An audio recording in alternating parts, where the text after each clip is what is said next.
네 번째 이단, 은사주의, charismatic. charismatic이란 단어는 영어가 아니다.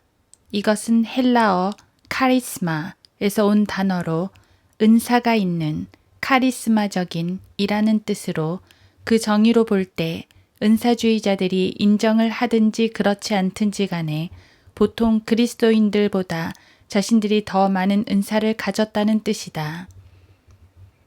성경은 이런 사람들에 대해 자신들이 가지지 않은 은사들을 자랑하는 사람들이라고 말한다. 잠언 25장 14절. 성경은 또한 사도적 은사들이 없으면서 있다고 생각하는 사람들을 어떻게 생각해야 할지에 대해서도 말해주고 있다.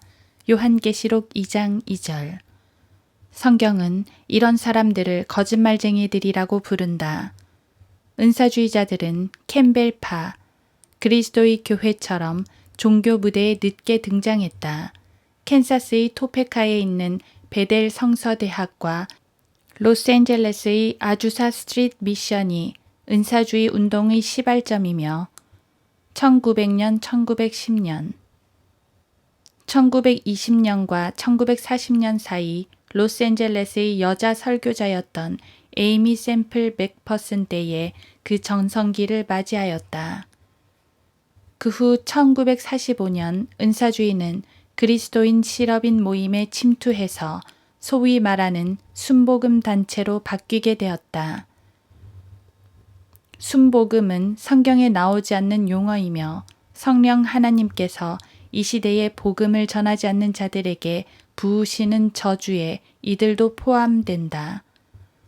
고린도전서 15장 1에서 6절. 이 복음에는 마지막 사도가 죽고 수세기가 지나면서 어떤 사도나 사도를 통해 회심한 사람에게 은사가 전수되었다는 언급은 없다.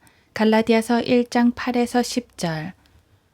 은사주의자들은 전에는 오순절주의자로 불렸으며 그 전에는 하나님의 성회, 하나님의 교회, 나사렛 사람 등으로 불렸다.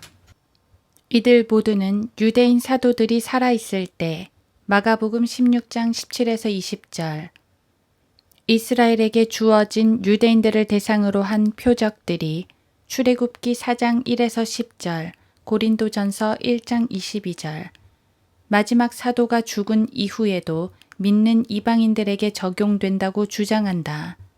최근 이들은 돈을 위해 인본주의 심리치료요법과 긍정적 사고방식을 도입했으며 거짓 방언과 거짓 치유를 주요 특징으로 내세운다. 이들 대부분은 신약 성경에서 고난을 다루는 구절들을 완전히 외면해 왔다. 고린도후서 11장, 12장, 로마서 8장 등. 은사주의자들은 모두 초교파적이며 성경 교리들을 논하거나 읽거나 또는 전하거나 공부하는 것을 극도로 두려워한다. 이들은 사랑, 나눔, 하나됨 등의 단어들을 사용해서 하나님의 말씀을 거부하고 모독한다. 성경은 1차적으로 교리를 위해 기록된 책이기 때문에 디모데후서 3장 16절 보통 은사주의자들에게는 닫힌 책이 된다. 방언들과 치유에 대해 성경이 말씀하시는 바를 알기 위해 실제로 성경을 공부해 보면 은사주의자들이 말씀을 거부하는 이유가 진리를 찾기 어려워서가 아님을 알게 된다. 성경에서 치유는 이스라엘 민족에게 주어진 표적으로 출애굽기 4장 7에서 9절 모세로부터 시작한다. 출애굽기 4장 그래서 유대인들은 표적을 구한다. 고린도전서 1장 22절 이스라엘은 표적으로 시작했다. 출애굽기 4장 예수님께서 유대인 제자들에게 마가복음 16장의 표적들을 주신 것도 바로 이런 이유에서였다. 사도들의 사역으로 믿고 회심한 사람들만이 이런 은사들을 받았음에 주의하라. 마가복음 16장 17에서 20절 이 은사들은 고린도후서 12장 12절과 로마서 15장 18절에서 사도의 표적들이라고 불린다. 그 결과 사도적 계승을 흉내내고 싶어하는 사람들은 반드시 유대인의 표적들을 흉내내야만 하는 것이다.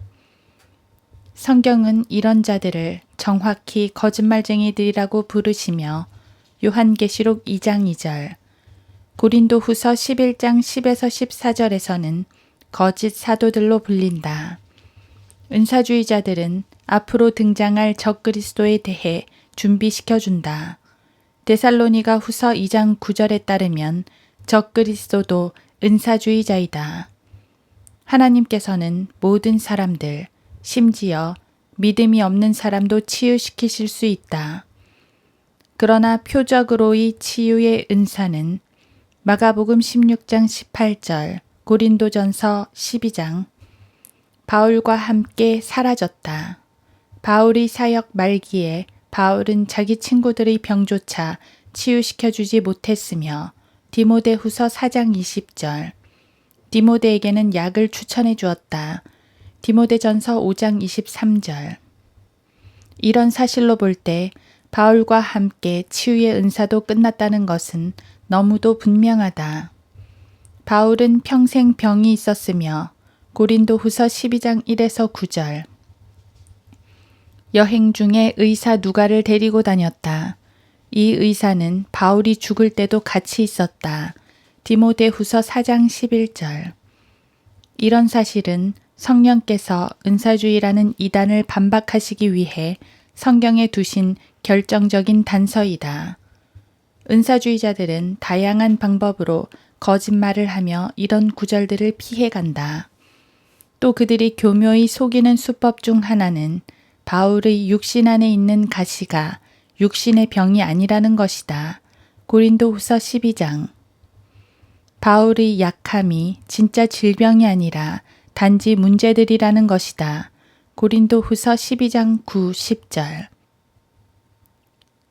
그러나 다른 모든 문제들이 바로 같은 구절에 열거되어 있으므로 그를 읽을 수 있는 사람에게는 그다지 효과적인 거짓말이라고는 할 수 없겠다. 고린도후서 12장 9, 10절. 은사주의자들의 가장 사악한 거짓말은 사도행전 2장과 고린도전서 14장의 변개이다. 사도행전 2장은 성경 침례를, 고린도전서 14장은 알지 못하는 방언들을 다루고 있다. 글을 읽을 수 있는 죄인이라면 사도행전 2장 어디에도 알지 못하는 방언은 없다는 것을 알게 된다. 그러므로 알지 못하는 방언들은 성령 침례와는 아무런 관계가 없다. 고린도전서 14장에서 방언에 관해 34개 이상의 절들을 읽어보면 전체 장 어느 구절에도 침례에 관한 언급은 없다. 그런데도 이 터무니없는 거짓말쟁이들은 고린도전서 14장의 방언들을 사도행전 2장으로 옮겨놓고서 사도행전 2장의 성령 침례를 제거해버리고 고린도전서 14장에 갖다 두는 것이다. 하나님께서 죄인에게 읽으라고 말씀하신 것을 읽고 싶어 하지 않으면 이렇게 된다. 사도행전 2장의 성령 침례에 관해 다음과 같은 사실을 주지하라. 1. 침례를 받기 위해 무릎을 꿇거나 기도한 사람은 아무도 없다. 2. 처음 증거는 방언이 아니라 강하고 세찬 바람소리였다. 3. 12사람만 방언으로 말했다. 사도행전 1장 26절, 2장 1절, 14절 참조. 방언은 그리스도인들이 받는 성령 침례와는 무관하다. 왜냐하면 모든 그리스도인들은 한 영에 의해 한 몸 안으로 침례를 받았고 고린도전서 12장 13절. 오순절에 모인 사람들 중 적어도 108명은 방언으로 말할 수 없었기 때문이다. 그러므로 성경대로 믿는 사람들은 은사주의자들을 극도의 의심의 눈초리로 살펴봐야 한다. 은사주의자들의 신학체계는 4가지 거짓말을 기초로 세워졌다. 첫째는 방언으로 말하던 제자들의 숫자에 대해 거짓말을 한다. 둘째는 성령 침례의 최초의 증거에 대해 거짓말을 한다. 셋째는 침례받는 방법에 대해 거짓말을 한다. 넷째는 그들이 말했던 방언의 종류에 대해 거짓말을 한다. 사도행전 2장의 방언은 모두 외국어였다. 사도행전 2장 8, 11절 참조. 은사를 받았다고 자랑하면서 위에 네 가지 거짓말을 하는 그리스도인은 영적인 문제나 성경적인 문제는 말할 것도 없고 재정적인 문제나 도덕적인 문제에서도 그들을 신뢰해서는 안 된다. 은사주의자들은 실제로는 인본주의자들에 지나지 않는다. 그들은 자신들이 좋아하지 않는 성경적 진리는 거부해버리고 행복한 삶과 건강, 세상에서 잘 사는 것, 교회 안에서의 명성을 유지시켜 줄 수 있는 성경 구절만을 받아들이는 사람들이다. 오랄 로버츠, 렉스 험버드, 지미 스웨거트, 코플랜드 등과 같은 은사주의자들은 실제로는 좀처럼 누군가를 그리스도께로 인도하지 않는다. 그들의 사역에는 소위 말하는 개조된 인간이 있을 뿐이다. 즉, 그들은 사람들의 결단을 유도하는데 결단을 하는 사람들은 구원받고 구원을 잃어버려서 거듭나고 또 거듭나는 사람들이다. 은사주의자들이 구원의 영원한 보장을 믿는다고 고백하기 시작한 것은 1950년 이후부터였다. 왜냐하면 그때부터 침례교도들이 이 운동에 빨려들기 시작했기 때문이다. 그들 이전의 감리교도들이 그랬던 것처럼 은사주의자들 역시 NCC에서 자유주의자들로 끝을 맺을 것이다. 나눔과 관계를 위해 성경의 진리를 거부하면 그 끝은 모더니즘이다. 자신들에게 맞지 않는 모든 성경 구절을 완전히 거부하는 것이다. 마태복음 23장, 예레미야 23장, 요한계시록 17에서 18장, 디도서 1장, 요한복음 8장. 미국의 모든 은사주의 교회는 고린도전서의 알지 못하는 방언을 말할 때 지켜야 할 성경적 규칙들을 완전히 무시하고 있다.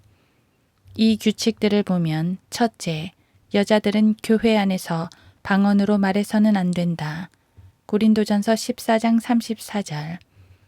둘째, 남자들이 방언으로 말할 때는 차례로 해야 하며 한 번에 3사람 이상이 해서는 안 된다. 고린도전서 14장 27절. 셋째, 통역하는 사람이 없을 때는 방언으로 말해서는 안 되며 고린도전서 14장 27절. 모든 방언들은 고린도에 있는 믿지 않는 유대인들을 위한 표적임을 이해해야 한다. 고린도전서 14장 22절. 신약 성경 전체를 통틀어 방언으로 말하는 것은 3번 나오는데 이 3가지 모두 표적을 구하는 유대인들을 위한 것이다. 사도행전 2, 10, 19장. 고린도전서에 기록된 말씀을 지키고 순종하는 사람이 영적인 사람이라고 말씀하셨기에 고린도전서 14장 37절.